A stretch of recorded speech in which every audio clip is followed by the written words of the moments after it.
dela hoje de manhã. Aí, vermelho, nossa. Okay. Vamos lá, então.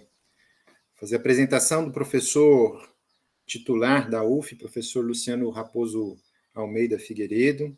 Ele foi editor de diversas revistas, da revista Acervo, da revista Tempo, editor também da revista Nossa História e da revista de História da Biblioteca Nacional. Atualmente ele é editor do site Impressões Rebeldes. O professor Luciano tem pós-doutorado na USP, bem como também na Universidade de Stanford. É professor do CNPq, pesquisador do CNPq. Suas pesquisas enfocam o Brasil colônia, as revoltas e as ideias políticas, história das lutas políticas, né? E é autor de diversos capítulos, artigos e livros.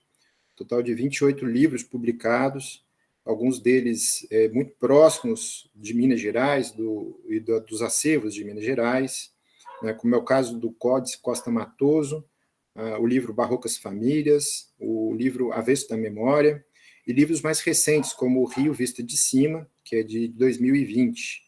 Né? Tem diversas parcerias com outros historiadores, a professora Lília Schwartz, o professor Ronaldo Vanfas e outros tantos. Então, apresentado o professor Luciano Figueiredo, tive uma dificuldade enorme de resumir o seu currículo, Luciano. Estava fazendo isso antes de apresentá-lo, por isso um pouco do meu atraso aí nessa apresentação. Eu gostaria de agradecer, em nome do CIBERO, né, a sua participação nesse evento, um evento que está numa módulo diferente, um módulo de virtual, mas que tem congregado pesquisadores das mais diversas perspectivas com relação à cultura e à educação no Brasil colonial. É isso, professor Luciano, muito obrigado, seja bem-vindo, né, e passo a palavra para o senhor. Álvaro, eu te agradeço pela... Estão me ouvindo bem todos, todas? Está ótimo. Fiquem, por favor, desde já, como eu já ouvi o comentário sobre o que se passou recentemente aí com um dos apresentadores, vocês fiquem, por favor, à vontade para fazer qualquer comentário durante a minha apresentação. Então, eu aproveito para começar agradecendo ao Álvaro por essa introdução sobre o que eu tenho feito nos últimos anos, né? Até quero também agradecer muito a esse convite à comissão organizadora, né, do colóquio Cultura e Educação no Mundo Ibérico, ao CIBERO, né, que eu já acompanho há algum tempo, mas sempre com muita dificuldade de participar, né, das atividades, e aproveito até para pedir desculpas de não ter participado de nenhuma das conferências, nem das sessões de comunicação, né, que desde que chegou o convite eu olhei, são todas extremamente interessantes. Ainda que virtualmente fico, né, feliz em reencontrar o Álvaro, reencontrar a Thaís, com quem estive junto aí há um tempo atrás, né, e conhecer e contactar esses novos colegas. Eu acho que esse convite, né, para fazer essa conferência, esse convite, ele, de certo modo, se converteu para mim numa oportunidade de discutir algumas coisas que, para mim, são extremamente novas, mas que não são, seguramente, para grande parte desse grupo que está assistindo. Então, a minha ideia é converter um pouco essa apresentação, né, numa possibilidade de escutar um pouco críticas e comentários àquilo que eu vou falar aqui. Eu vou abrir esse PowerPoint, devo me perder um pouquinho durante a apresentação. A recomendação é abrir na tela inteira ou uma... Tá num PowerPoint, está no arquivo de PowerPoint. Uhum. Não, se você abrir a tela inteira, você vai conseguir usar o modo de exibição do PowerPoint. Se você quiser usar ele na forma como você abre o programa, com os comandos todos aparecendo, você compartilha só uma janela. Sei. Bom, vamos tentar aqui a janela. Tá aqui. 2 anos depois, a gente ainda se vê nessa situação, né? A diferença é essa, por exemplo, se você pedir exibição em tela cheia aqui, ou apresentação, a gente não vai ver a apresentação, a gente vai ficar vendo, foi o que aconteceu hoje de manhã, a gente ficou vendo só esse primeiro slide. Agora, se você for mudando os slides ali nessa barra lateral você mesmo, nessa janela, sem abrir, todo mundo vai acompanhar. Vocês estão vendo aqui essas telas, duas, mudando? Não, não mudou. Você fez a mudança? Mudou agora? Não. Não. Então tem que ser tela inteira, Luciano. Tá. Tem que compartilhar a tela inteira, então. Então vamos lá. Se desculpem aí. Não, o problema é Microsoft e Google que não se conversam, não é com a gente. Tá. A velha briga, né? Corporações que se entendam, a gente só vive as consequências. Vamos lá. Agora deve estar dando para ver agora, não? Sim, agora a gente está vendo a tela toda. E agora? Perfeito, agora sim. Muda um slide. Mudou. Então, ótimo. Bom, então eu vou aqui fazer uma apresentação, eu diria até bastante informal, em que eu vou analisar um estudo que eu venho fazendo nos últimos anos sobre os pasquins em Minas Gerais no século XVIII. Eu intitulei essa apresentação Pasquins e Pasquinadas, Cultura Popular em Tempos Rebeldes, Minas Gerais, século XVIII. E, de certo modo, eu vou aqui fazer eu pretendo fazer aqui um esboço de uma espécie de história social e política sobre Minas na segunda metade do século XVIII, a partir de um pasquim que apareceu num pequeno arraial próximo a Mariana, em 1798. E, a partir desse episódio, a partir do conteúdo desse pasquim, eu quero propor algum tipo de perspectiva sobre esse universo da cultura e das persistências políticas em Minas Gerais nesse período. Principalmente, eu queria mostrar um pouco aqui, por isso que eu fiz essa alusão à informalidade da apresentação, um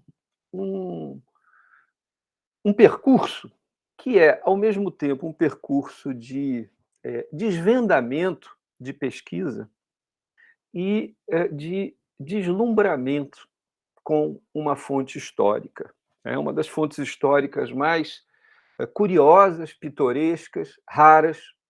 Estou me referindo, naturalmente, aos pasquins, né?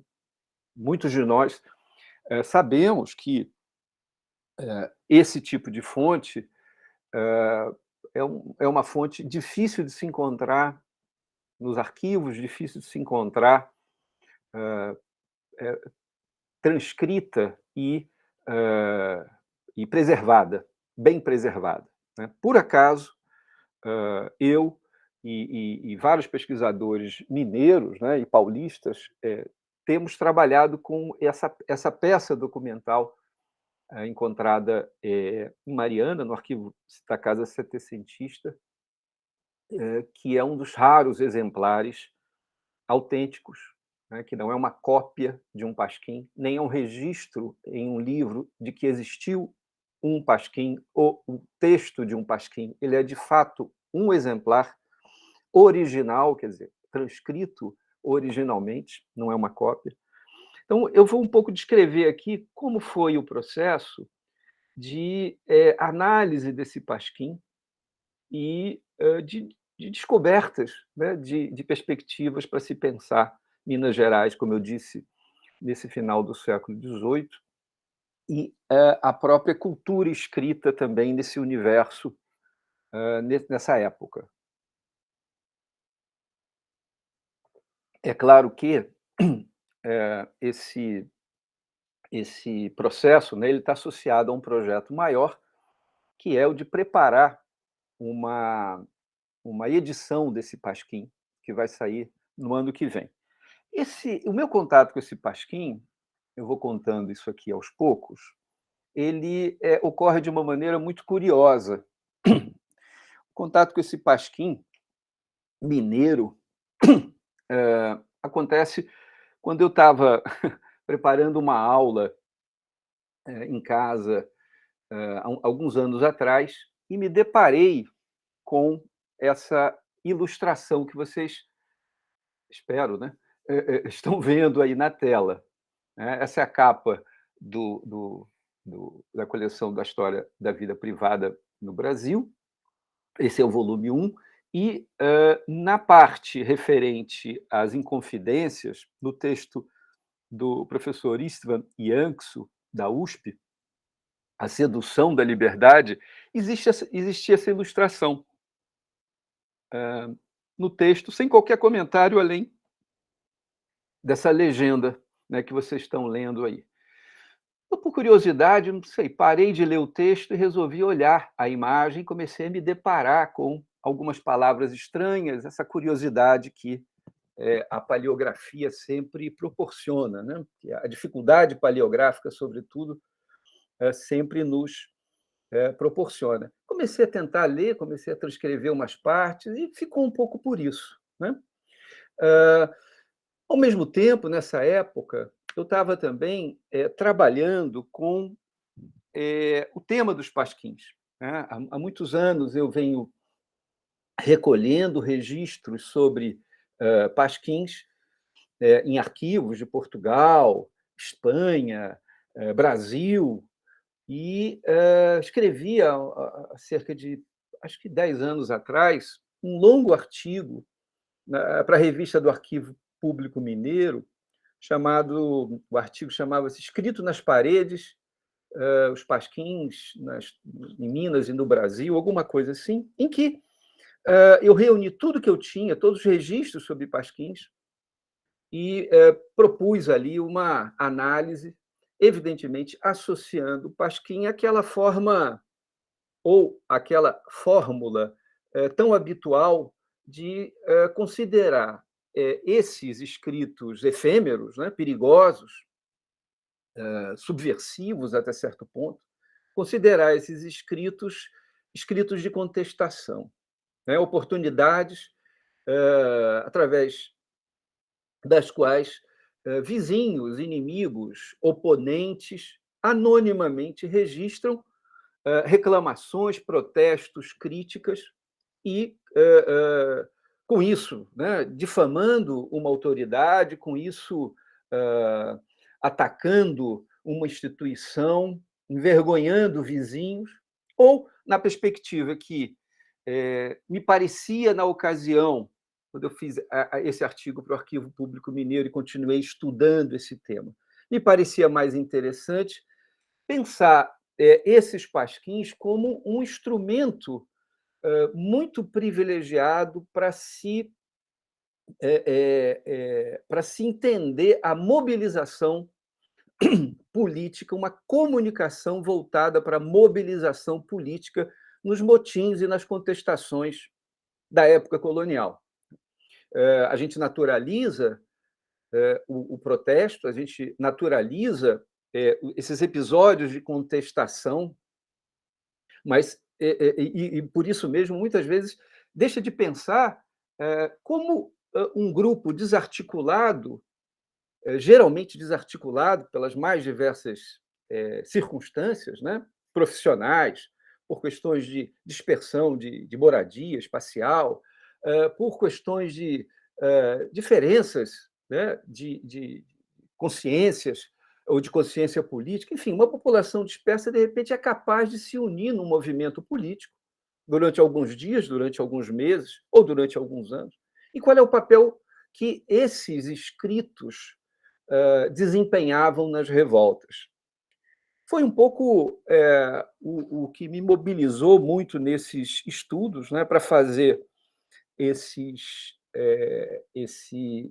artigo, né, associado um pouco a essa ideia, né, do pasquim como um instrumento de mobilização, como um instrumento de protesto e até como um veículo para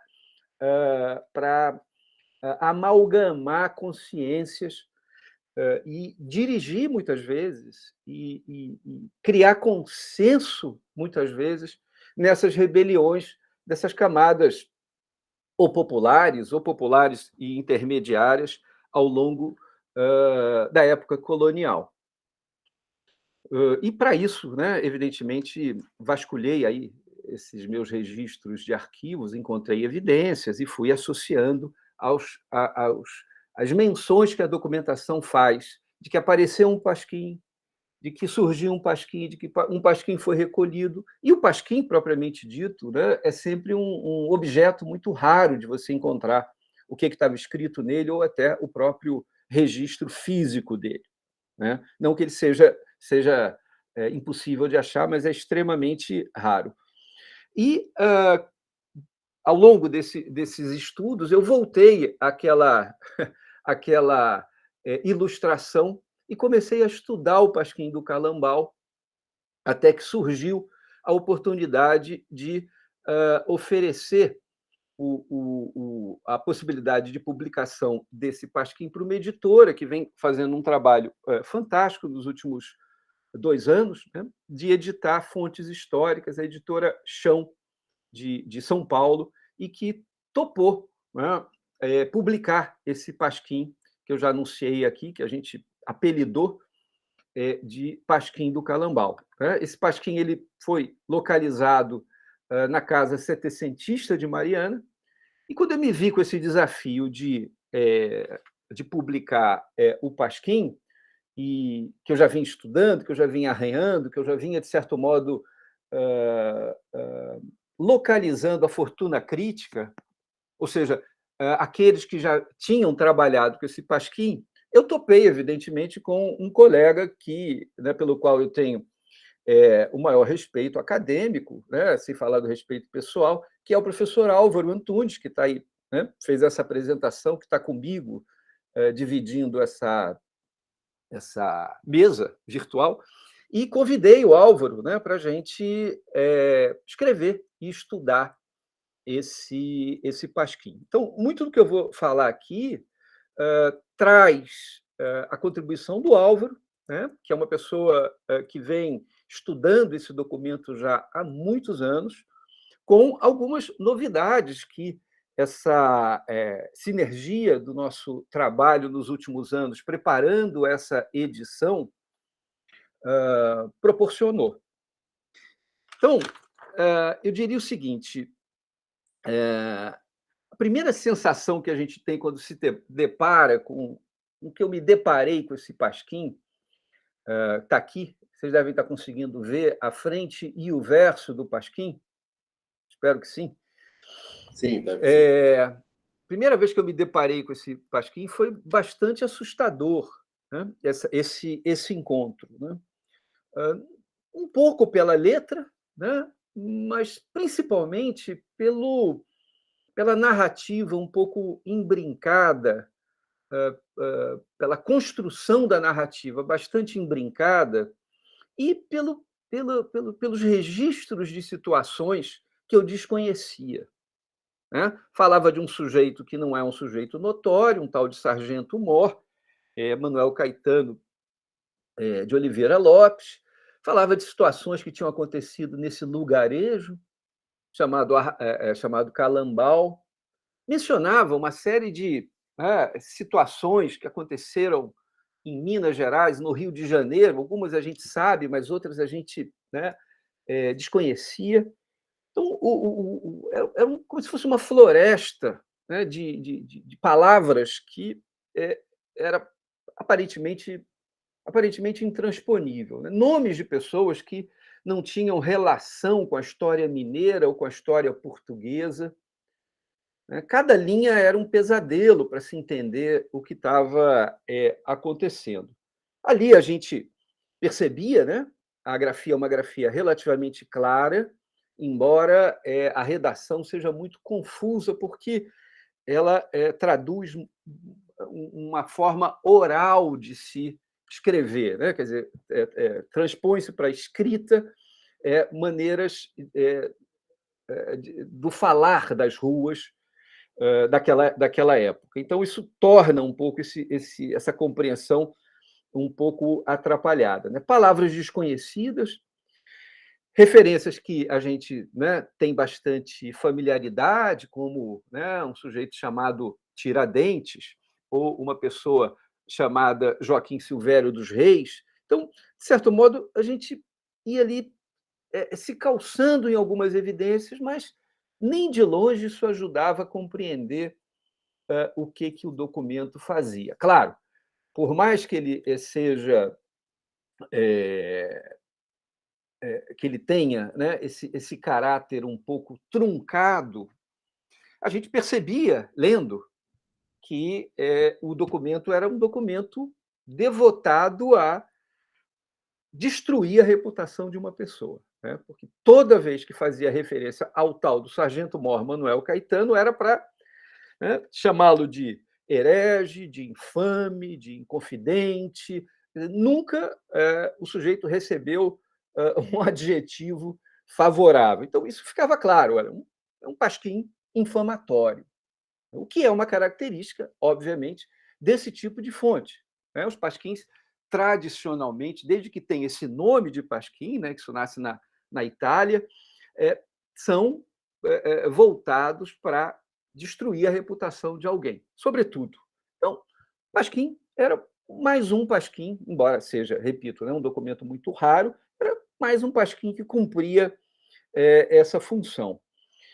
E a partir de um certo momento, né, a gente foi avançando na análise desse pasquim. O Álvaro ele é um estudioso desse pasquim há bem mais tempo que eu, então eu estou possivelmente traduzindo várias surpresas, ou registrando para vocês várias surpresas que para ele não existiam, né, porque ele já vinha trabalhando com isso, com esse documento com mais cuidado, mas a pesquisa histórica ela tem desses sortilégios, né? A gente começa, às vezes, é um privilégio que eu acho que a gente tem, né, como historiador, que é uma enorme liberdade para poder trabalhar com essa matéria fabulosa que é a imaginação, e, ao mesmo tempo, com essa base da imaginação, que são as fontes, né? Que toda hora a gente está encontrando uma fonte nova, toda hora a gente está encontrando um tipo de fonte diferente, ou a mesma fonte com algum tipo de registro muito diferente, que nos permite continuar a criar, né? Criar essas experiências aí do passado. Aos poucos, isso que eu estou... depois desse momento um pouco de surpresa com a pesquisa, aos poucos, né, a situação ela foi se mostrando mais clara a respeito desse pasquim, né? Eu vou mostrar para vocês aqui algumas passagens, né, que tornaram esse primeiro momento muito assustador, né? Você lê coisas do tipo, ali à esquerda, né? Saberá a vossa AMX-A. Meu Deus, o que é isso, né? Que não, eu fui dos confidentes. Eu não sei se vocês estão conseguindo ler. Sim, sim. Tá grande o suficiente? Sim, tá, dá obrigado. sim. E por ser, estou lendo como está escrito, tá? E por ser falso, a nossa monarca padeci grande tormentos, dize o general 9. Isso é o que eu queria saber. Essas coisas eu embarazo.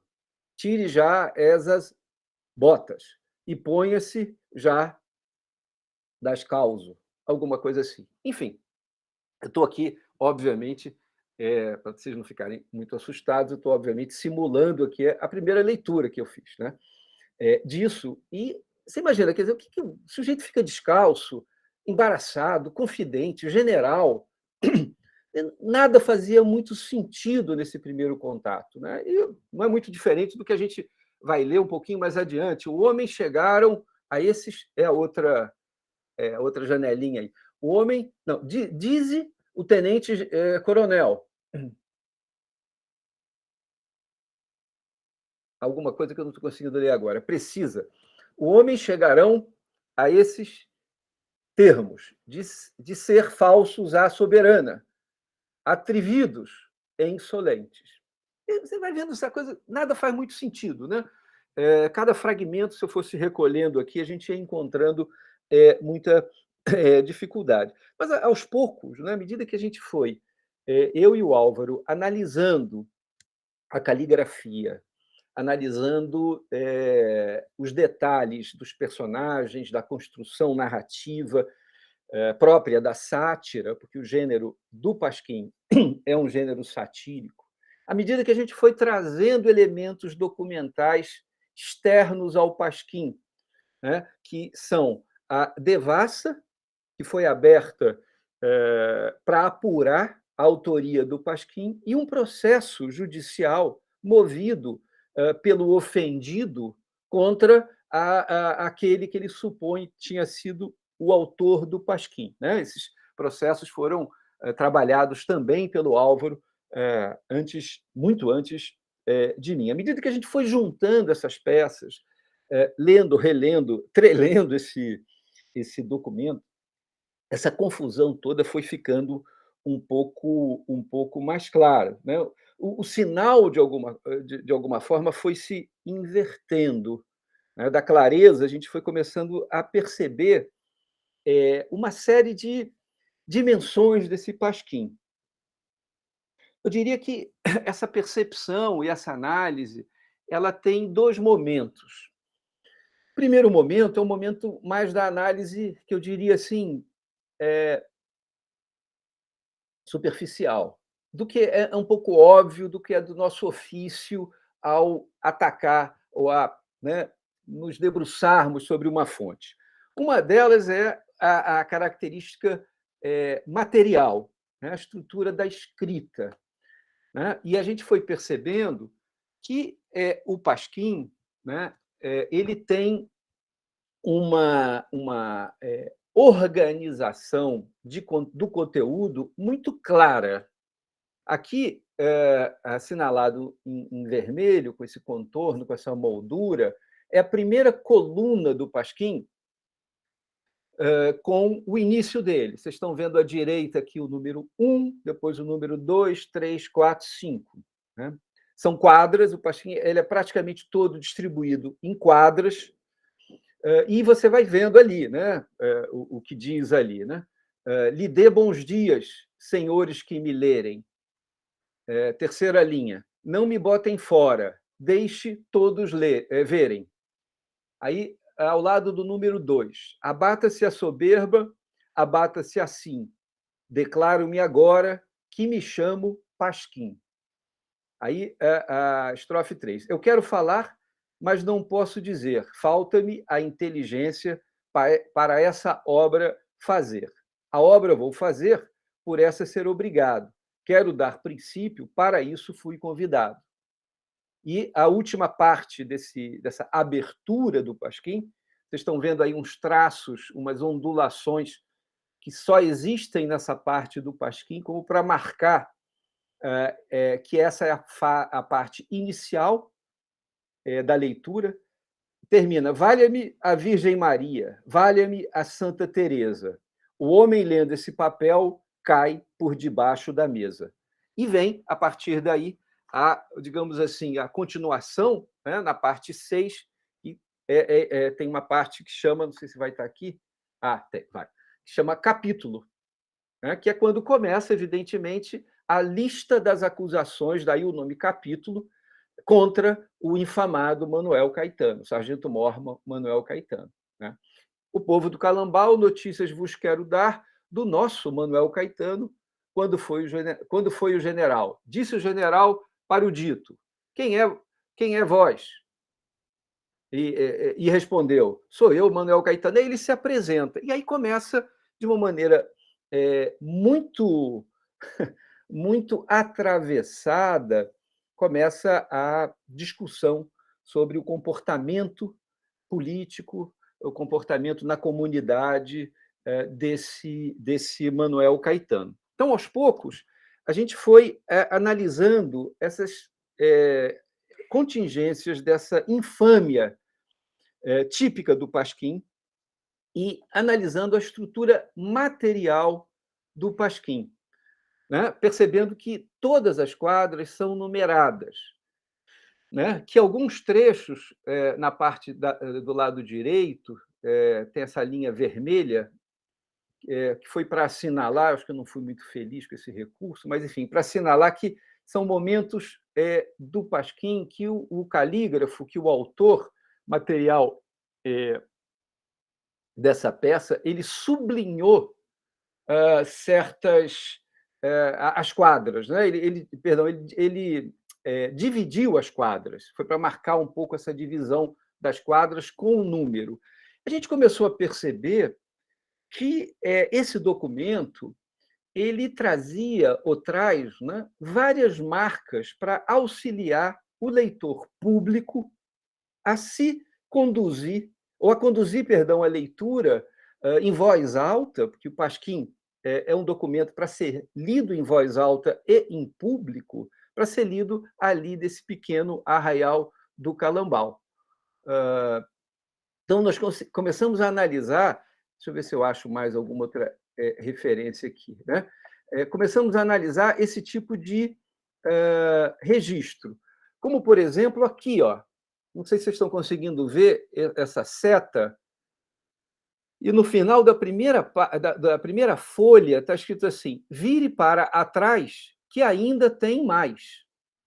Ou seja, além de ter a numeração, além de ter a divisão por estrofe, né, por quadra, para ficar claro a entonação, há também essas indicações.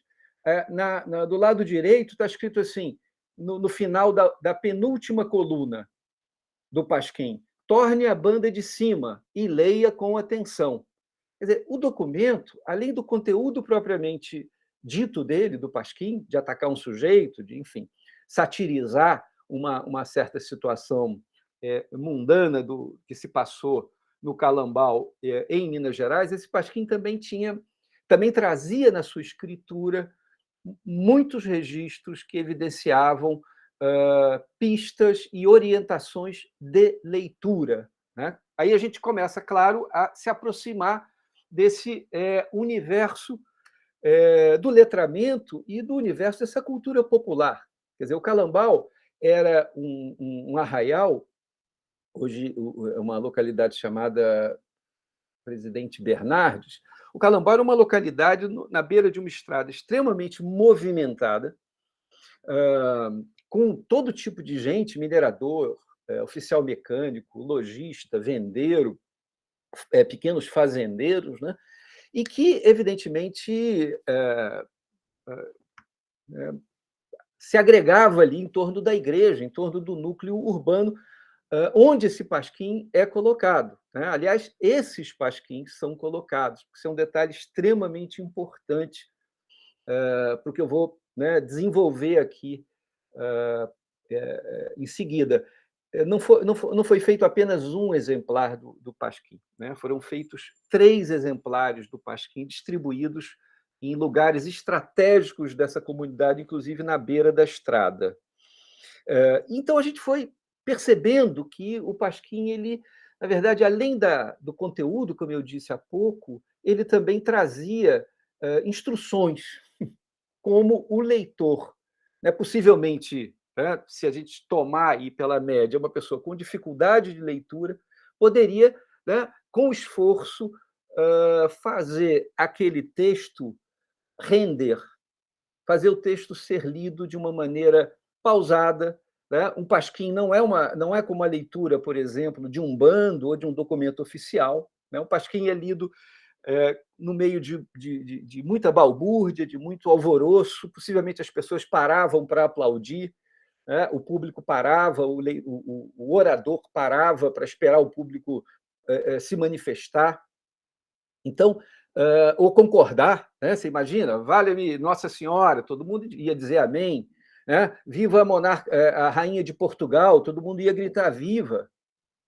Né? Enfim, a gente está numa sociedade onde a monarquia católica ela é extremamente, a adesão à monarquia católica é extremamente forte e enraizada. Então, o pasquim exige a participação desse público. Né? Então, essa numeração, né, ela ajuda o orador, né, a não se perder, a voltar ao documento. Eu estava aqui na parte 14, não, eu estava aqui na parte 15. Né? Há partes do documento que são sublinhados ou estão num corpo de letra maior, né, sugerindo que fosse para, né, entonar de uma maneira mais forte a voz. Enfim, uma série de indicações externas ao conteúdo que foram indicando, né, a riqueza desse documento. Né? Claro que o aspecto da infâmia, o registro, né, extremamente forte no texto, e aí eu falo propriamente do texto propriamente dito, né, da adesão à monarquia, né, em vários momentos, né, você tem passagens que, como por exemplo aqui no verso, deixa eu ver se eu consigo colocar aqui no 20, né, que ele diz assim: devemos a cabeça ao monarca, a vida pelas honras, a alma ao Altíssimo, e esta daremos até anos. E ele vai dizer em vários momentos, né? Ou no 24, na estrofe 24, né? Que vai dizer: nos príncipes conhecemos os nossos monarcas velhos. Em vários momentos, né? Um enorme reconhecimento ao papel da rainha, ao papel da soberania portuguesa. Da mesma forma, um reconhecimento muito forte, né, à religião e uma crítica intensa ao episódio da conspiração, né, que foi abortada em Minas Gerais em 1788-89 e que ficou conhecido como Inconfidência Mineira, mas nesse tempo, né, era nada mais do que uma confidência ou uma inconfidência. A gente está falando de um pasquim que apareceu em Minas Gerais 7 anos depois do enforcamento do Tiradentes. Né? Então, 6 anos, perdão, 6 anos depois do enforcamento do Tiradentes. Então, essas referências que eu fiz aqui, as evidências dessa escrita, a infâmia, a adesão à monarquia, a adesão à religião que faz parte desse documento, a crítica à inconfidência, né? Eles falam, como eu mostrei aqui, passei rapidamente no documento, né? Fazem alusão à prisão do Tiradentes e fazem alusão também no documento ao Joaquim Silvério dos Reis, que eu já vou comentar daqui a pouco sobre ele. Tudo isso, eu diria, esse primeiro bloco da análise que eu mencionei há pouco, que eu chamaria assim de uma análise mais superficial, meio imediata. Superficial não é bem a palavra, meio imediata da análise. O que seria o segundo nível de análise desse documento, né? De maior profundidade que eu e Álvaro conseguimos elaborar a partir daí. Né? Em primeiro lugar, a análise do processo e da devassa, né, em que a gente conseguiu se aproximar um pouco do comportamento desses protagonistas que ouviram e que leram o Pasquim. Deixa eu colocar na imagem do Pasquim, que é melhor do que ficar vendo o Joaquim Silvério aqui, que não é muito inspirador.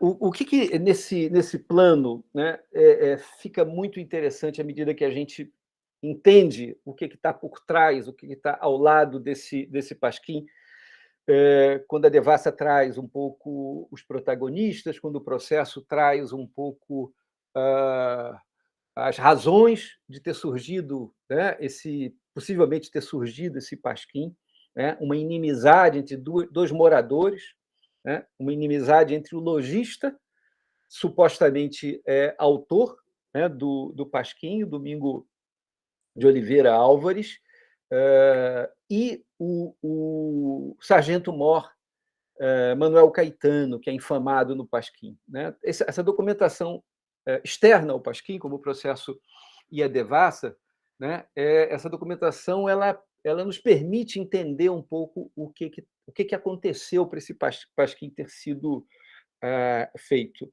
E as condições de produção do pasquim também. As 3 cópias, o lugar onde esses pasquins foram colocados, né, sempre em lugares públicos, mas lugares espalhados e lugares que não se restringiam ao núcleo do arraial, né, mas eram lugares que por onde a população que circulava pelos caminhos, né, de uma freguesia de Guarapiranga, que era uma freguesia extremamente diversificada e com uma enorme riqueza econômica, né, de produtos e atividades variadas e uma concentração de riqueza e de população também muito grande, essa freguesia. Então, esses pasquins, né, a gente encontra na documentação o lugar onde eles foram colocados, né, repito, não se restringiam aos núcleos, e a gente começa a também perceber as condições em que o pasquim foi produzido. A gente descobre que, possivelmente, esse pasquim foi escrito em dupla pelo lojista Domingos Álvares, que tinha uma briga com esse sargento-mor, que era esse sargento-mor uma pessoa muito poderosa, muito rica para o padrão local, de uma família antiga de Minas Gerais, que vinha de Borda do Campo, né, e que participou efetivamente da Inconfidência Mineira, não ele, mas 2 irmãos do Manuel Caetano, e que esse Manuel Caetano resolveu tomar um terreno no meio da cidade que esse lojista, o Domingos Álvares, que era um alferes, considerava uma invasão de propriedade, uma invasão de um lugar santo, enfim, que era um lugar que também pertencia à igreja, e teria sido esse ou essa a gota d'água que teria motivado a preparação desse pasquim, né, em que o sujeito, como eu já disse algumas vezes aqui, é infamado, e essa infâmia ela é associada à participação desse Manuel Caetano na Inconfidência Mineira, dele e da sua família, além do seu comportamento de quase um herege na comunidade, né, na comunidade do Calambau. A gente vai começando a perceber, né, como eu disse, esse pasquim foi colocado nessa região e feito cópias desse pasquim, para que essas cópias saíssem do Calambau e circulassem por Minas Gerais. Outro aspecto interessante da gente pensar, né, é que esse Domingos Álvares, né, era conhecido na comunidade por ser um trovador. Ele fazia trovas, né? Ele era famoso por, na sua loja, reunir as pessoas da região e propor desafios e trovas. E o caixeiro dele, ou seja, o sujeito que ficava ali no balcão tomando nota de quem comprava, de quem vendia, para quem, né, enfim, o movimento comercial todo da loja, era um sujeito chamado Raimundo Penaforte, e esse sujeito escrevia, e possivelmente nessa loja ele distribuía um escrito religioso chamado Juízo Universal, que a gente não, até hoje eu e Álvaro, né, não achamos esse documento, né, mas era um escrito típico desse período, né, em que você fazia prognósticos sobre o tempo, sobre a fertilidade, sobre as estações associando, claro, né, eram prognósticos ligados à vontade divina, de alguma forma recomendando correção. Então, era um sujeito profundamente religioso dentro dessa loja, né, que tinha essa habilidade de escrever o juízo universal, que possivelmente foi contratado ou subcontratado pelo seu patrão, pelo dono da loja, para escrever esse pasquim, né? Por outro lado, a análise desse pasquim ela proporcionou também que a gente percebesse, né, como, no seu conteúdo, você tem múltiplas influências, você tem registros de romance de cavalaria, você tem registro de ideias milenaristas, você tem registros de intenso, né, de tratados políticos ligados à adesão à monarquia ou até à adesão à própria religião católica, quer dizer, de uma profunda religiosidade esse pasquim, né? Enfim, caminhando aqui para o encerramento, né, houve nesse processo uma inversão absoluta de expectativas, daí a ideia do deslumbramento, né, e desse desvendamento também. É um documento que era um documento bastante, bastante difícil, né? Parecia um documento, como muita gente já escreveu, né, um papel rústico. Ele de rústico não tem nada, exceto essa aparência um pouco bruta, porque ele é de um refinamento e, ao mesmo tempo, de uma competência de preparar essa comunicação para que ela funcionasse de acordo com essa população que está lendo e está ouvindo, sobretudo. Ao mesmo tempo, ela tem essa perspectiva de levar adiante essa mensagem, né? Num momento que o mundo está se transformando. O pasquim, que a gente chama, né, vai acabar, esse documento vai acabar ganhando esse nome, né, de Pasquim do Calambau, que é um nome de batismo, né, que a gente acabou dando a esse documento aos poucos. Esse Pasquim do Calambau, na verdade, ele, como eu disse, de rústico, ele não tem nada, porque ele foi preparado a despeito de aparentemente ser uma briga paroquial. Ele é um tratado de defesa da conservação da monarquia. Quer dizer, no momento, 6 anos depois, né, ou 10 anos depois que a Inconfidência Mineira tinha sido desbaratada, uma conspiração em Minas Gerais tinha sido desbaratada, né, que as pessoas tinham sido presas, tinham sido executadas, tinham sido degredadas. Então, esses autores, né, a partir desse pretexto, defendem, né, esse ideário de adesão à religião católica e à monarquia num mundo que estava se transformando. É essa um pouco a inversão da expectativa, uma delas que aconteceu. Ou seja, de um documento que era devotado a infamar uma personalidade, além de fazer isso, esse documento postula a defesa da conservação da monarquia num mundo que estava se transformando. Por outro lado, Pasquim, que, né, no meu caso, sempre haviam sido papéis ligados a movimentos de contestação, nesse caso, é um papel ligado a um movimento contra a contestação, um movimento de conservação, né?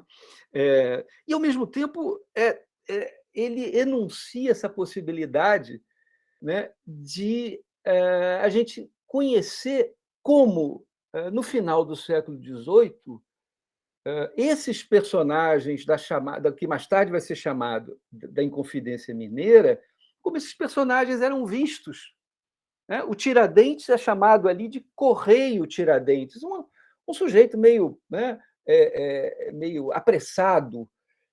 Mas nesse pasquim, quem aparece como o idealizador e a liderança da Inconfidência Mineira, para surpresa de muitos, é o Joaquim Silvério dos Reis, que queria ser rei na monarquia, como diz um dos trechos do Pasquim, e depois eu passo. Essa, aliás, eu devo reconhecer, é uma descoberta do Álvaro, né? Que logo que, né, depois de algumas análises, começou a trabalhar com esse Pasquim, chamou atenção para isso, né? Para a centralidade do Joaquim Silvério dos Reis como, né, um dos líderes da Inconfidência, o que não é, né, em termos factuais, nenhum absurdo, né? Porque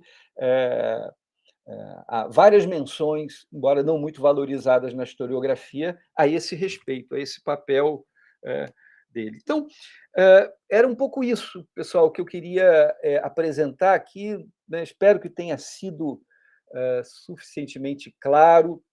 Como eu disse a vocês no início, eu né, pretendi ser um pouco mais informal nessa apresentação e tenho essa intenção, vou agradecer muito se eu puder ouvir, né, comentários e críticas a respeito desse trabalho. Muito obrigado. Obrigado, Luciano. A gente que agradece a exposição, é sempre bom ouvir outra pessoa que teve contato com uma documentação que a gente também tem alguma proximidade, né? Ouvir como é que ela trata essa documentação, né? As questões que ela traz. E a gente teve a oportunidade de fazer isso durante esse ano, né? Que a gente dedicou à escrita do livro, enfim, ainda estamos em trabalho de produção, né? E agora, ouvindo falar, outras ideias vão ocorrendo, com certeza, aqui também, para mim. Né? Agradeço muitíssimo a sua apresentação, a sua conferência, e abro para perguntas. Aqueles que desejarem apresentar alguma questão, Thaís já se manifestou. A gente faz em bloco de 3, Luciano, questões, né? Como vocês E quiserem. depois você responde em conjunto. A Thaís já se manifestou. Seguindo a praxe também que Thaís estabeleceu hoje de manhã, eu me manifesto também aqui como uma questão, apresento uma questão também. Mais alguém? E o Cláudio. Né? Então, vamos nessa sequência, depois, se houver novas questões, elas são apresentadas até ao limite do nosso horário aqui, que é 16 horas, né? É isso. Bom, vamos lá, Thaís, podemos começar. Então, boa tarde a todos. Luciano, muito obrigada pela sua conferência e interessante é o mínimo que se pode dizer sobre esse estudo, sobre esse documento e sobre o estudo que você se propôs a fazer com ele, né? Eu tive duas questões aqui que me chamaram a atenção, que eu gostaria de perguntar o que você pensa a respeito disso, nesse processo todo de análise e de estudo muito minucioso desse documento, e tem a ver com as coisas que você falou logo ao final da sua apresentação, né? A respeito, aliás, são de 3 coisas, mas duas delas, pelo menos, se interligam. Achei muito interessante porque o suposto autor, que seria, então, uma pessoa de negócios aí da comunidade, que tinha o costume de fazer trovas. E o seu caixeiro, que escrevia, né, que cuidava da escrita, provavelmente, desse negócio, e que supõe-se tenha sido quem escreveu. No final, você faz um comentário sobre a sofisticação desse documento a despeito dessa escrita aparentemente rústica. Eu fiquei me perguntando se os dois tinham, né, a habilidade da escrita, se é que é isso que acontecia. Será que a escolha do caixeiro não teria sido proposital para tornar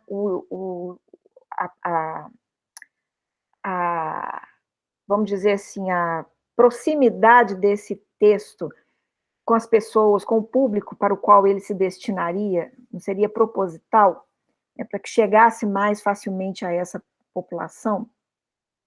Uma outra coisa foi que você falou sobre muitas referências culturais a respeito de concepções como um milenarismo, uma defesa da religião, da monarquia católica. Como, num tipo de estudo como esse, seria possível interrogar a presença dessas referências no documento escrito por essas duas pessoas, né? São noções de circulação corrente, do ponto de vista, né, cultural, social, sem necessariamente estar vinculada a um processo de apropriação formal, né, da leitura, por exemplo, de textos que teriam, né, relação com essas concepções, que são de natureza política, religiosa, filosófica. E, finalmente, né, também me surpreendeu, né, ser um pasquim às avessas, vamos dizer assim, né, que estaria dedicado à ideia da conservação da monarquia e não de sua supressão, ou pelo menos não de um ponto de vista como seria de imaginar. Mas eu me perguntaria o seguinte: como separar as evidências de defesa de um ideário, né, de defesa da monarquia, da religião, quer dizer, uma ideia de conservação, da possibilidade desse documento também poder ser a construção de um escudo de proteção para esses indivíduos. Quer dizer, não passar de um discurso que eles construiriam, que seria aquilo que a maioria desejaria ouvir, ou que eles imaginavam que a maioria desejaria ouvir, sobretudo as autoridades, né? Porque 6 anos passados da execução do Tiradentes não é tanto tempo assim. E sabe-se da ameaça que ainda pairava sobre muitas pessoas, ou pelo menos suspeitas de terem, de alguma maneira, o envolvimento, né? Quer dizer, são ideias assim a respeito das formas de interrogar um documento tão interessante. Eu passei tantas vezes por esse texto do Yankson naquele volume da História da Vida Privada, jamais tive a ideia de ficar olhando para esse documento. E eu sei, acho que a sua vamos dizer, a caracterização de como isso apareceu ali foi assim crucial, inclusive do ponto de vista nosso, né, metodológico, porque era uma ilustração, é apenas isso, né, e na verdade não poderia ser só isso, acho. É isso, obrigada, Luciano. Luciano, minha questão, na verdade, a gente tem explorado essas questões corriqueiramente aí no nosso trabalho, então, na verdade, é mais uma solicitação do que propriamente uma questão, assim, né? Solicitar para que você falasse um pouco mais sobre esse aspecto. Você identificou bastante a questão visual do Pasquim, mas há também alguns aspectos que remontam à oralidade e uma teatralidade também desse Pasquim, né? Se você puder falar um pouco sobre isso também, acho que seria bacana e agradeceria muito. Cláudio, por favor. Pois é, todo mundo pega minhas perguntas. Eu vou começar a me inscrever primeiro. Eu ia falar exatamente sobre a teatralidade, a ideia do teatro, né? À medida que você falava, eu fui imaginando essa leitura pública, como ela ia acontecer, né? De alguma forma, me veio à mente uma conferência do Nicolau Shevchenko, há muitos anos atrás, em que ele interpretou, acho que no Ampu, né, um locutor de rádio dos anos 20 em São Paulo. Fiquei quase imaginando a mesma coisa, né? Alguém que incorporasse essa função de leitor público e que tivesse que teatralizar a atuação, por isso as quadras, por isso as marcações, as direções de leitura me lembram demais as marcações de palco de teatro. Eu acho que seria um aspecto interessantíssimo de explorar. Era só um comentário, não tem uma pergunta, mas um aspecto interessantíssimo de se explorar, na medida do possível, né, essa teatralização.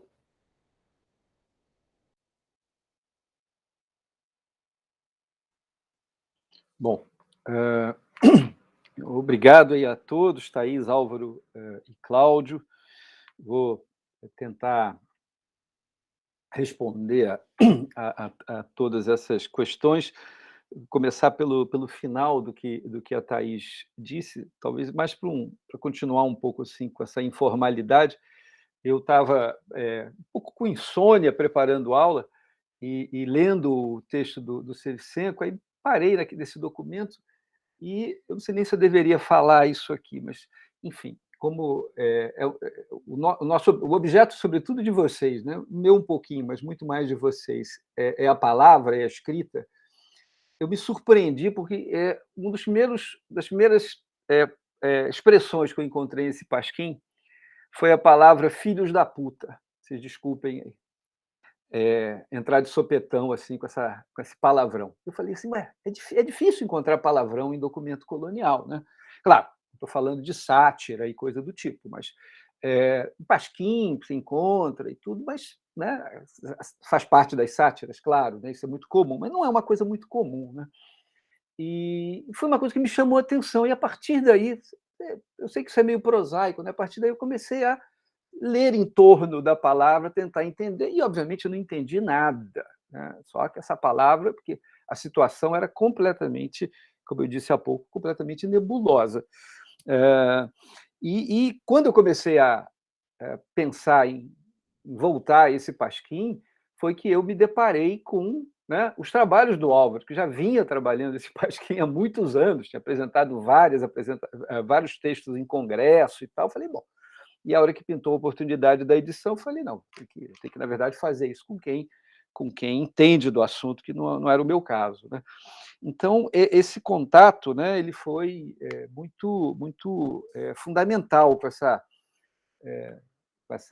poder superar essa aproximação um pouco atravessada, né, de um documento que eu vi como ilustração de um documento. Eu acho interessante, Thaís, essa tua hipótese do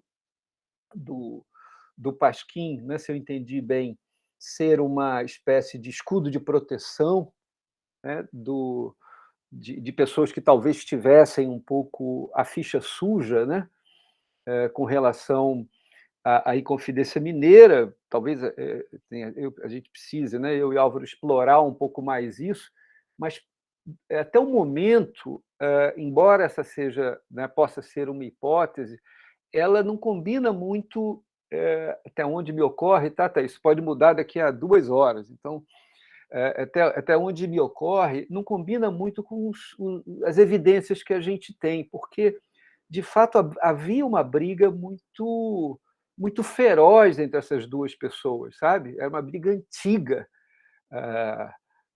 Quando é feita a devassa, se descortina nas denúncias de mais de 20 moradores que o Domingos Álvares, o dono da loja, e o sargento Mor, Manuel Caetano, tinham se engalfinhado 10 dias antes do aparecimento do pasquim. Tinha tido, né, uma gritaria na rua, o arraialzinho parou, porque os dois, né, o sargento Mor, com seus escravos, começou a cercar um terreno, né, que pertencia ao Domingos Álvares, ou era da igreja, porque era bem no centro do arraialzinho, perto da igreja de Santo Antônio, e o, né, lojista sai do seu estabelecimento e começa a gritar loucamente, começa a atrair gente de vários locais, vem gente de longe ver o que estava acontecendo, né? E aí há toda uma teatralidade. O Manuel Caetano se levanta de onde ele estava comandando os escravos, abre a blusa para mostrar que não estava armado, enfim. Então, e quando a devassa apura o que as pessoas sabiam desse acontecimento, muita gente diz, olha, isso é caso antigo, não com essas palavras, tá? Isso é caso antigo, já viu, há uma dívida, o Domingos Álvares teria perdido uma fortuna por conta de alguma coisa que a gente ainda não sabe, que o Manuel Caetano fez no passado. Então, aquilo era uma, sabe, há uma evidência de que, de fato, o pasquim tenha sido um veículo para atacar anonimamente, é óbvio, né, anonimamente o inimigo, né, atacar esse inimigo. Por outro lado, Thaís, o Manuel Caetano, embora ele tivesse 2 irmãos inconfidentes, os 2 são presos, né? Um vai para Lisboa, que é o padre, irmão padre dele, e o outro vai para a África, degredado. Ele próprio não consta dos autos da devassa, sabe? Manuel Caetano, a princípio, não teria, até onde a gente consegue saber, participado da Inconfidência. Claro, pode ser que ele, né, tivesse realmente a ficha suja, digamos assim. Mas a devassa ela foi, né, muito minuciosa, né? Nada escapou, até onde a gente sabe, né? Ou pelo menos isso é uma tendência. Então, né, ele não teria muita razão para aparecer do Pasquim, sabe, dessa forma que ele aparece. Há uma suspeita, Thaís, curioso você ter falado isso, que no processo há uma. O advogado, né, do Domingos Álvares, ele sustenta que, na verdade, o Manuel Caetano teria feito esse pasquim, né? Teria feito esse pasquim, teria fabricado esse pasquim para, enfim, para denunciar essa situação de inimizade lá com o vizinho, né? Tentando inverter um pouco a situação, né? Que, na verdade, o Manuel Caetano era o acusado, né? Então, enfim, eu acho que, por enquanto, a gente vai até tentar um pouco explorar essa tua hipótese, que ela é muito interessante, né? A presença dessas noções, né, correntes de religião e de política, infelizmente, também a gente tem muitas poucas evidências para poder avançar nisso, Thaís, a não ser, evidentemente, esses indícios, né, de que, por exemplo, a rainha e a soberana ela é citada, acho que em 7 ou 8 estrofes, o poder dela, né, do rei, da rainha, da soberana, da monarquia. Isso aparece de uma maneira muito incisiva, sabe? Não aparece uma vez só. Assim como todas as alusões à religião, né? E ao próprio demônio, né? Que aparece também mencionado no Pasquim, né? Enfim, você vai juntando um pouco esses indícios, né, da presença dessas referências religiosas, às vezes um pouco, né, um pouco raras, né, um pouco áridas, que eu quero dizer. E algumas descrições, Thaís, de eventos que se passaram na igreja local e que o Manuel Caetano foi desrespeitoso à igreja, foi desrespeitoso aos músicos, por exemplo, à liturgia católica. Ele teria, né, alguns indícios de que, no cotidiano dessa vida comunitária, ele desrespeitava a igreja, ele confrontava o padre, ele era um sujeito que não obedecia um pouco a esses preceitos, né? E, por fim, é bem possível, você pergunta sobre a utilização do caixeiro, né? É bem possível, sim, que é isso, né? A gente pode dizer que é possível, porque, por mais que a gente tenha buscado evidências, a gente tem muito poucos dados sobre essas figuras, e são dados indiretos, mas é bem possível que o caixeiro tenha sido, de fato, que eles tenham construído a dois esse documento, sabe? Eu acho que a nossa hipótese é um pouco que os temas, o passado do Manuel Caetano, o envolvimento dele com a Inconfidência, seja o rancor do Domingos Álvares que toma corpo no escrito. As alusões à igreja, a construção caligráfica, essas instruções e essas marcações de texto, seja naturalmente da habilidade desse escrivão, né?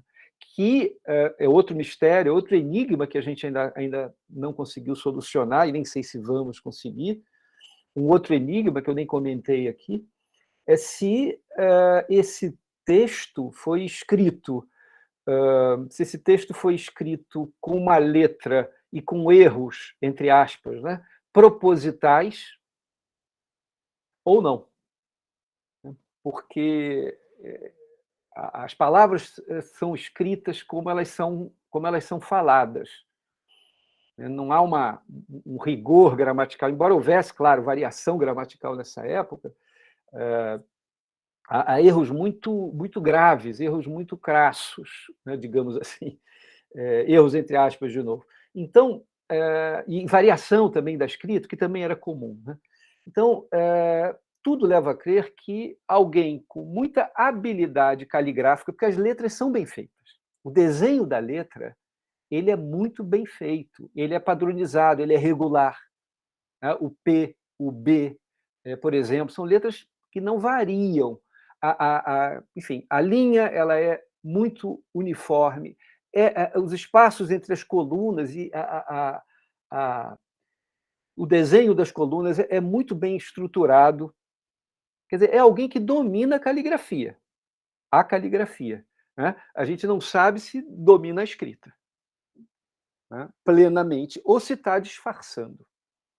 Isso, por enquanto, tem sido um mistério. E um dos episódios mais curiosos que aparece no processo, né? O advogado Manuel Caetano revela isso, né? Tentando atacar o suposto autor, é que eles viviam na loja, os dois, fazendo trovas, e a população, né, assistia aquilo, de vez em quando passava, segundo o advogado, eles já estavam escrevendo o pasquim, e que, quando algum verso combinava, quando alguma coisa ficava muito interessante, um dizia para o outro assim, belo, belo. E isso acabou virando, na comunidade, segundo o advogado, isso acabou virando uma espécie de bordão da população local. Quando alguma coisa ficava boa ou encaixava, o pessoal começou a usar essa expressão, belo, belo. Né? Então, há uma parceria entre esses dois, é isso que eu estou querendo dizer. Quer dizer, há uma evidência de parceria. Agora, é isso, a gente, né, eu e Álvaro, a gente trabalhou com esses indícios, às vezes, muito fugazes e com, né, um volume enorme de imaginação para tentar, né, propor uma interpretação sobre esse pasquim. Né? Que precisaria, para, né, ter, digamos assim, uma solidez maior, precisaria que a gente tivesse dados biográficos de um, dados biográficos de outro, tivesse outras informações. Né? Bom, Álvaro, o pasquim, né, ele, a narrativa, né, ela vai sendo um pouco, ela está impregnada pelo gênero da sátira, o que já nos coloca um pouco nessa dimensão da teatralidade. Né? E, à medida que o texto vai se desenrolando, né, a gente vai percebendo isso, né, que ele é feito para, no primeiro momento, né, convocar quem está ao redor para parar o que está fazendo, para assistir, porque vem alguma coisa boa aí, né? Lhes dê a saudação de bom dia, não me botem fora, porque todo mundo sabia que pasquim, né, era um indício de crime. Fazer pasquinada era um crime. Né? Então, não me botem fora.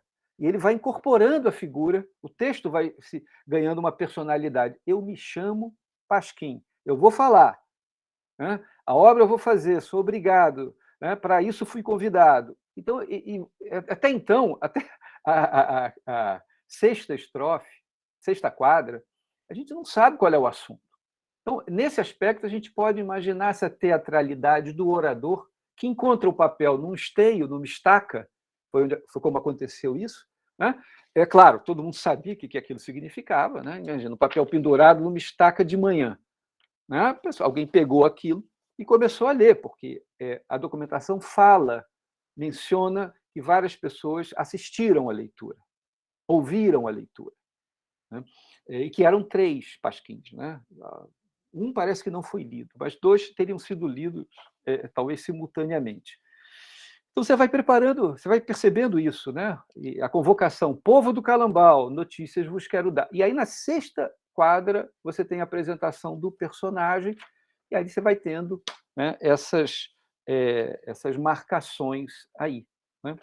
E a leitura tem uma oralidade incrível, porque, né, enfim, eu estou sem a transcrição aqui diplomática, aliás, semidiplomática, né, que a gente vai publicar a transcrição semidiplomática, porque o original ele tem muitas lacunas de destruição. Mas como o Pasquim foi copiado no processo, a gente está trazendo alguns trechos que estão destruídos no Pasquim original, né? Está recompondo essas lacunas graças à transcrição desse Pasquim que está no processo. Então, na verdade, é uma publicação semi-diplomática e modernizada, claro, a publicação da editora é modernizada, né? Então, você tem algumas passagens, né, que você tem o sinal, eu não vou conseguir mostrar aqui, que eu não separei isso, você tem o sinal indicando a área, a vogal tônica da palavra, você vai tendo esses indícios ali de que há um uso, né, dessa oralidade corrente aí dessa época. Bom, não sei se deu para responder um pouco o que vocês perguntaram. Sim, obrigada. Obrigado, Luciano. Temos mais questões? O Antônio levantou a mão. Mais alguém? O Eduardo também.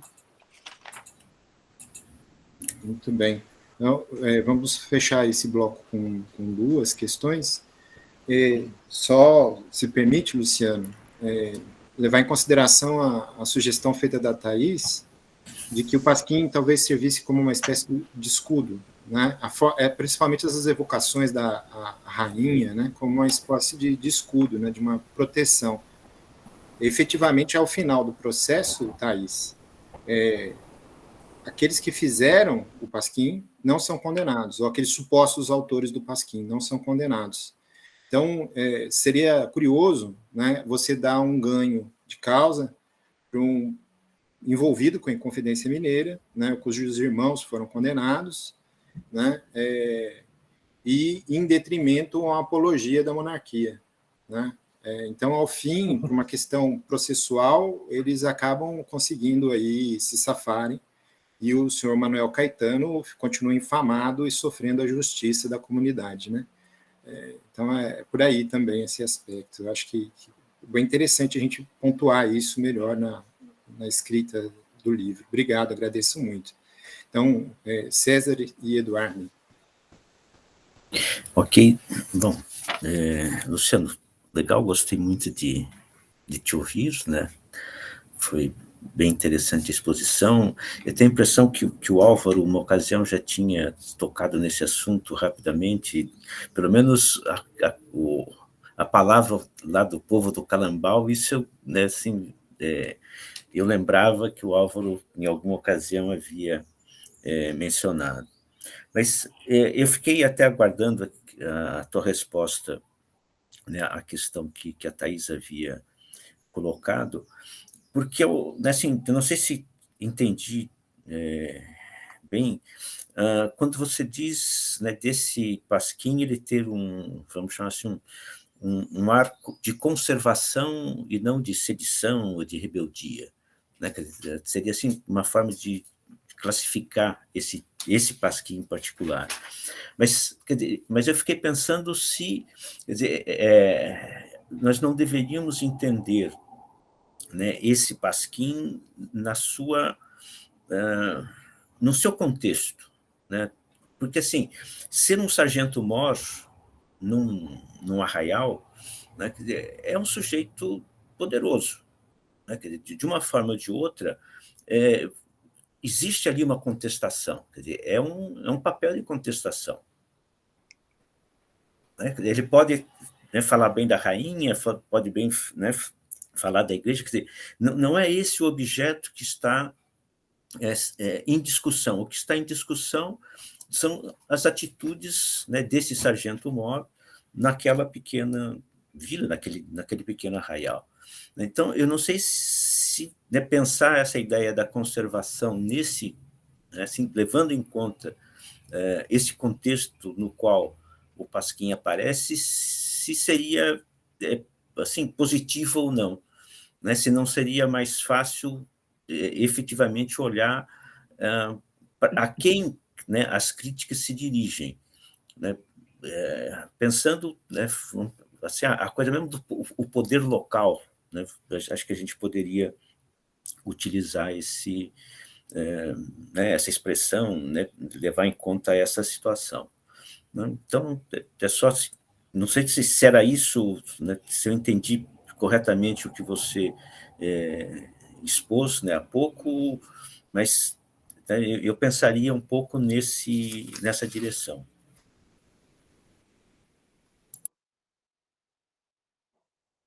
Obrigado, César, pela pergunta, Eduardo.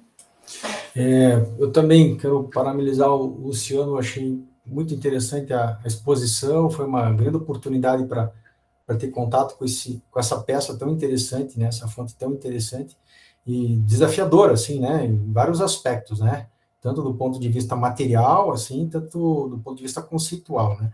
Mas a primeira questão que eu queria levantar é mais também, não é nenhuma pergunta, mais alguns comentários, de repente, para a gente poder conversar, discutir, mas uma tem a ver com o que o professor Antônio César colocou, né, eu estava pensando, né, de até mesmo a própria natureza do Pasquim, ela já é criminosa, né, então ela já tem intrinsecamente, ela já tem um potencial questionador, né, mas eu estava pensando exatamente nisso, né, até nessas figuras do caixeiro, né, do lojista, enfim, que talvez pudessem, assim, representar um pouco uma certa vamos dizer, um lado mais espontâneo daquela sociedade contra uma autoridade local, né? E lembro que tem um cronista, no caso da historiografia espanhola, né? Tem um cronista descendente de Inca, né? O Felipe Guamán de Poma, não sei se já ouviu falar desse sujeito, né? E ele criticava todo o processo de colonização espanhol, mas ele elogiava sempre o rei, né? Então ele sempre, quer dizer, o rei sempre tem razão, né? Quer dizer, então você está questionando realmente o poder local, né? Então eu fiquei pensando muito nisso, né? E aí falando um pouquinho da natureza do documento, nossa, eu olhei para esse documento e me lembrou uma partitura, né? Quer dizer, assim, uma coisa que a gente tem que ler que está para além, né? E assim, e também associei com outras tradições da cultura popular, que tem trabalhos já consagrados de historiadores, né? Por exemplo, o Charivari, na França, né? Que é um mecanismo da própria comunidade social, que tem uma certa espontaneidade, né? E tem essa dimensão de teatralidade e também de essa dimensão mais musical também, né? Dos trovadores, né? Assim como também a literatura de cordel, né? Até me lembrei especificamente de um texto do Costumes em Comum, do Edward Thompson, né? Hood Music, se eu não me engano, né? E que ele conta analisa um pouco dessas críticas, né, que são feitas pela sociedade, mas sempre buscando restabelecer a ordem, né? Então, eu achei interessante ali que tem uma coisa você falou que ele tem um caráter meio conservador, né? Então, às vezes, a gente pensa que esses movimentos assim de rebeldia, eles sempre estão de contestação, né? Mas, às vezes, eles podem ter também uma intenção de restabelecer a ordem, né? Então, eram essas colocações que eu queria fazer. Muito obrigado. Obrigado, Eduardo. Mais alguém? Não, então vamos lá, Luciano, a sua palavra. Olha, obrigado, César, Antônio César, mas pelo jeito é César, né? Eu vou pegar carona aí no César e Eduardo, excelentes perguntas, César, eu vou sugerir que, na verdade, essa perspectiva, né, se eu entendi bem, de que a gente precisa considerar que essa possivelmente é uma peça, né, que expressa e, ao mesmo tempo, quer contribuir para uma disputa política interna, né, local, ela não é excludente em relação a esse outro caráter de defender a monarquia. Eu acredito, concordo com você, acredito que, né, é uma maneira de derrubar um poderoso. A certa altura do texto, acho que até eu e Álvaro, a gente escreve alguma coisa desse tipo, a gente diz, olha, depois que ele foi, né, depois que houve, né, essa ação para tomar a terra do lojista, com vários escravos, que o lojista não tinha, mas que o Manuel Caetano, que era um dono tinha dezenas de escravos, era de uma família muito tradicional, como você, né, lembrou, né, ele carregava essa condição de sargento-mor, era considerado nobreza da terra, inclusive, né, quer dizer, ele se mostrava como uma pessoa de uma condição diferenciada. Então, com certeza era um sujeito que, né, só poderia ser atacado dessa forma. Então, a gente diz, olha, diante da diferença, não sei mais ou menos como é que a gente escreve, mas alguma coisa do tipo, diante dessa diferença, só restou a ele atacar um sujeito muito poderoso através dessa ação do Pasquim, né? Se eu entendi bem, César, senão você pode voltar aí, por favor, eu até te peço que me corrija, mas acho que é uma situação, sim, de disputa política interna nessa comunidade, que a gente não sabe até onde ia, né? Se era uma disputa de grupos ou se é um conflito só individual de alguém que teve né, perdeu dinheiro no passado por conta de algum negócio que não foi bem resolvido, né, e que guardou um rancor. A gente ainda não sabe, né, se limita a isso ou se é um movimento maior, quer dizer, se além de Domingos, além do Cacheiro, há outras pessoas que têm inimizade em relação ao Manuel Caetano. Durante as devassas, né, os depoimentos das devassas, eles se dividem entre né, alguns que não dizem nada, quer dizer, que não se colocam nem contra, nem a favor, nem na defesa de um, nem na defesa de outro, mas há vários, mais ou menos 40% dos depoentes, que dizem que o Manuel Caetano era uma pessoa muito muito justa com a comunidade, que ele tratava todos como iguais, inclusive os negros, os mulatos, etc., os pardos, que ele era uma pessoa muito correta no modo de tratamento da comunidade. Vários depoimentos, o que não quer dizer que, né, seja, evidentemente, uma coisa que a gente deva tomar ao pé da letra, mas há várias menções de que Manuel Caetano não era um criador de problema na comunidade, nem exercia o seu poder de uma maneira violenta, né?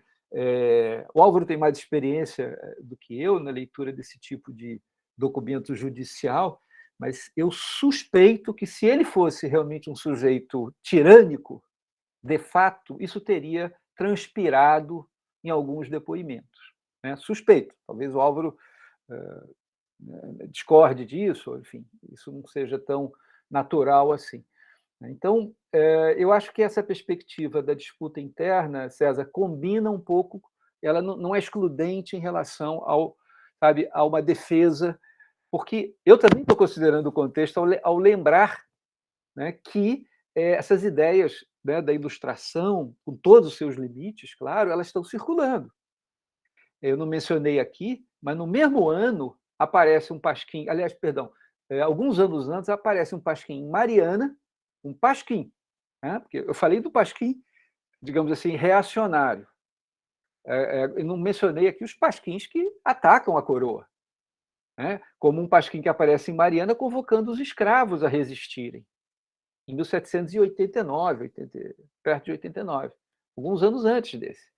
Então, há também, né, claro, a gente sabe disso, né, há movimentos também ali, né, de insatisfação que estão borbulhando aqui e ali. E a perspectiva que a gente tem adotado é de que esse mundo, né, que se transforma, as informações sobre esse mundo que se transforma, sobre essas novas ideias que tomam corpo numa conspiração. Isso é muito sério, assim. Ou seja, essa situação do súdito, do vassalo, que entra para participar da política, né, não era uma coisa habitual nesse período. Ele quer opinar e ele quer tirar o governador, ele faz planos de matar o governador e de trocar de rei. Né? E de coroar o... Claro, até o momento não dá para a gente saber até onde isso ia, mas coroar um morador local. Né? Já se falou do Tomás Antônio Gonzaga como, né, um dos líderes que se tornaria rei de uma suposta província de Minas Gerais, né? E há nesse Pasquim e há em outros documentos, né, menção de que seria o Silvério dos Reis, um dos líderes que, né, lideraria esse movimento. Claro, né, isso aí são, né, como a gente tem mencionado aqui, são indícios, né? Mas mostra que o lugar desse súdito, né, que não participa de negócios da política, de que simplesmente reconhece vassalagem ao soberano e à religião, está mudando. São indícios muito fortes que a Inconfidência Mineira provocou, fora outras ideias, fora outros debates que estão circulando aí, né? E que a gente tem notícias, né? Ainda dispersas em estudos, em trabalhos. Então, o Pasquim pode também, além de refletir, né, uma disputa local, ele pode também refletir uma tomada de posição, sabe? O sujeito é um português, o sujeito é um lojista, ele não é uma pessoa pobre. Tá? O Domingos Alves não é, porque ele não tinha uma venda, ele tinha uma loja, quer dizer, era um lugar com um movimento comercial considerável. A gente ainda precisa achar os livros dessa loja para saber quão considerável era, mas não era uma vendinha. Não era uma vendinha que vendia cachaça e bolinho e fumo. Não, ele vendia instrumento de trabalho, ele vendia tecido. Ele tinha um movimento comercial, né? Além dos molhados, vendia os secos também. Então, ele era uma pessoa, era um comerciante representativo, embora, né, degradado pela condição mecânica, mas ele era uma pessoa bem posicionada, não tanto quanto o Sargento Mor, né? Mas ele era uma pessoa bem posicionada. Então, talvez ele estivesse reagindo a esse mundo que está se transformando, sabe? Talvez ele tivesse, olha, vou aproveitar aqui, vou encaixar aqui uma... E por que ele faz 3 pasquins? É um investimento caro. É um investimento caro, o sujeito, né, teve fazer o rascunho, depois copiar aquele rascunho em poucos dias, né, até onde a gente sabe, esses 3 pasquins teriam sido escritos e redigidos em 10 dias. Se vale essa hipótese de que a gota d'água foi a briga no Arraial no dia 4, o pasquim aparece dia 14. Então há sabe, é uma evidência, assim. Por que não fez um pasquim e acabou com a história ali? O pasquim é colocado na beira da estrada, uma estrada que circula muita gente. E é por onde as ideias e as notícias, as informações circulavam. Dali, você estava em Mariana, algumas horas depois, estava em Vila Rica. Então tem um plano, eu pelo menos acredito, César, tem além de tudo, tem um plano, sabe, de difundir isso aí, porque senão bastava escrever fazer um, pô. Fazia um e acabou. Enfim. Mas eu te agradeço, César, porque é isso, né? Essa imaginação que a gente tem que fazer funcionar um pouco. Não sei se eu te respondi, mas enfim, muito obrigado. Eduardo, também, né, quero te agradecer, estou bastante atento aí a essa combinação, né, de que nesses instrumentos de crítica e de revolta você tem a preservação da figura régia, né? Em geral as rebeliões e esses escritos, eles em geral atacavam, né, as autoridades, mas preservavam o soberano, né? Isso se passa de verdade. Nesse caso, o Pasquim preserva o soberano, valoriza esse soberano pela quantidade de menções que são feitas ao longo do texto, mas, por outro lado, ataca a Inconfidência. Ele vai dizer, né, enfim, que eu não tive possibilidade de ler todos os trechos, então, os homens chegaram a esses termos, de serem falsos à soberana, atrevidos e insolentes, não se contam tão tiranos. E aí vai. Né? E diz aqui, monarca esclarecida senhora, esses bárbaros com soberbia querem ser reis na sua monarquia. Vai acusando, Vossa Alteza e Senhora, não vos pareça ser história, e o correio Tiradentes andava com papéis de corriola. Veja, Vossa Majestade, a lei dos insolentes. Bem é que se enforcasse o correio Tiradentes. Nos príncipes conhecemos os nossos monarcas velhos. Você vê que todas as menções à coroa batem, né? Uma bate na tecla da hereditariedade do trono, a outra bate na tecla do sagrado do trono, né? A outra bate na tecla da obediência ao trono. Cada vez que a menção à rainha aparece, que eu não pude explorar isso aqui, é numa dessas tópicas do bom governo. E aí diz, nos príncipes conhecemos os nossos monarcas velhos. O monarca velho é a hereditariedade do trono. Cá nas Minas queria ser rei ou monarca o diabo do Joaquim Silvério. Queria estabelecer suas leis para todos andar a saltos e ficando todos cativos, brancos, negros e mulatos. De Deus veio o socorro para castigar esses tolos. Ninguém obedeceria, agora sim, desculpa, agora você já conhece a palavra, os filhos da puta desses mouros. E aí vai, quer dizer, ele ao mesmo tempo, Eduardo, que defende o soberano, mas ao contrário das revoltas, que defendem, digamos assim, a busca de uma substituição da autoridade pelo bem comum da comunidade, o Pasquim aqui está dizendo, olha, o caminho não é o da rebelião, não é o da inconfidência, é o da obediência. Né? E de fato, você está corretíssimo também. Né? A ideia da partitura, né? é muito... essa ideia, graficamente, é muito parecida mesmo com... O Pasquim é muito parecido com uma partitura, e você tem toda a razão também, né? Essa ligação desse caráter um pouco... mundano, musical, teatral dos escritos, dos festivais, das manifestações coletivas desses grupos, né? que transformam o Pasquim, né, em mais uma dessas peças aí que faz essa efervescência, né, do caldo dessa cultura popular. Né? Está sempre em ebulição. Né? Você tem a festa de Santo Antônio, e é no dia seguinte à festa de Santo Antônio que aparece o Pasquim. Quer dizer, possivelmente depois da festa que todo mundo rezou, né, houve ali uma série de outros encontros e danças, batuques, né, bebedeiras e tal, e no fim aparece o Pasquim acusando o morador.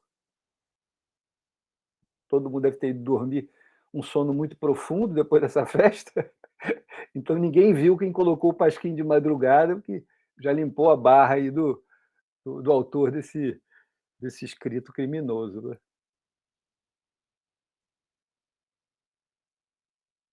Eduardo, não sei se era isso. É isso aí, obrigado. Agradeço também ao Eduardo e ao César. Eu acho que não há tempo para novas questões, né? Então, agradecer a presença do Luciano, agradecer aos colegas que contribuíram aí com esse trabalho coletivo, né? A quatro mãos, com as sugestões, muitas delas interessantes, né? A respeito daquilo que o César acaba de mencionar, que eu acho que é uma questão interessante, né? Por um lado, ter um conservadorismo, explícito com relação à figura da soberana, Dona Maria I. Por outro lado, a gente verifica também uma subversão da ordem, uma vez, como Eduardo observou, o Pasquim era algo proibido, né? E, dentro da lógica do Pasquim, eu acho que, como se trata de um... tá tudo certo aí? Assim, como se trata de um inconfidente ou de um vinculado aos inconfidentes, é a lógica preservar também a figura da rainha, né? Então, tem uma lógica argumentativa aí por trás disso, que vincula o personagem com a rainha, né? E a mediação se dá através da Inconfidência Mineira, né? Então, acho que é um aspecto interessante para a gente observar. Agradeço muito as considerações. Agradeço ao Luciano, eu não estou vendo aqui no momento, deixa eu ver se eu fechando aqui. Bom, localizei ele, pronto. A Vívia está perguntando, Cláudio, se você puder responder aí para ela.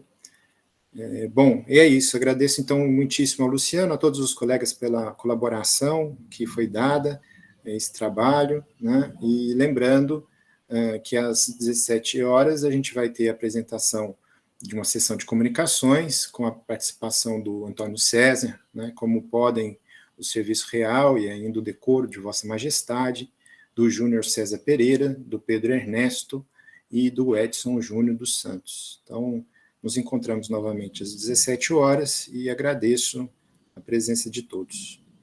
Cláudio, gostaria de finalizar? Não, só isso. Ok. Agradecer ao Luciano e até já. Obrigado. Obrigado, Bom, Luciano. pessoal, eu que agradeço também a todos vocês pela paciência, espero que tenha conseguido ser claro. Como eu disse, foi uma coisa um pouco informal, eu me banando um pouquinho com o PowerPoint, e agradecer aí as perguntas fantásticas e as manifestações aqui pelo bate-papo aqui também, viu? Eu que agradeço a atenção de todo mundo e parabéns aí pelo evento.